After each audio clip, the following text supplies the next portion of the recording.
قال رسول اللہ صلی اللہ علیہ وسلم ان الغناء ينبت النفاق فی القلب۔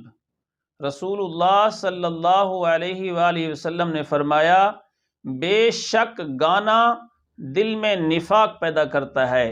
یہ گانا سننا، یہ موسیقی، یہ مومن کے دل کو نفاق پیدا کرتا ہے، منافقت پیدا کرتا ہے۔ میرے دوستو، یہ جو لوگ کہتے ہیں کہ موسیقی اور گانا روح کی غذا ہے، نہیں، یہ تو کسی کافر کے روح کی غذا ہو سکتی ہے۔ مومن کے روح کی غذا تو اللہ کا ذکر ہے، مومن کے روح کی غذا تو اللہ کا قرآن ہے، مومن کے روح کی غذا تو نماز میں ہے۔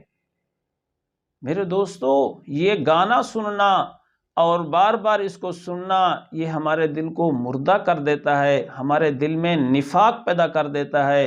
حضور صلی اللہ علیہ وآلہ وسلم نے جو ارشاد فرمایا کہ بے شک گانا سننا یہ دل کو مردہ بھی کرتا ہے اور دل میں نفاق پیدا کرتا ہے، تو ہمیں اس سے بچنا چاہیے۔ ہمیں قرآن سننا چاہیے، ہمیں درود شریف پڑھنا چاہیے، ہمیں اللہ کا ذکر کرنا چاہیے، ہمیں اچھی بات کرنی چاہیے جو ہمارے ایمان کے پودے کو تقویت دے اور اس کی آبیاری ہو۔ تو میرے دوستو، اس چیز کا بہت خیال کرنا چاہیے۔ مومن سویا ہوا ہے، کان میں وہ موبائل لگا ہوا ہے، وہ گانا چل رہا ہے، مفت میں گناہ اس کو ہو رہا ہے۔ میرے دوستو، اس سے آپ کو کیا فائدہ ہوگا؟ چاہیے یہ تھا کہ آپ اللہ کے قرآن کی تلاوت لگا کے سنتے، حضور صلی اللہ علیہ وآلہ وسلم کی سیرت کو سنتے، آپ کی صورت کو سنتے۔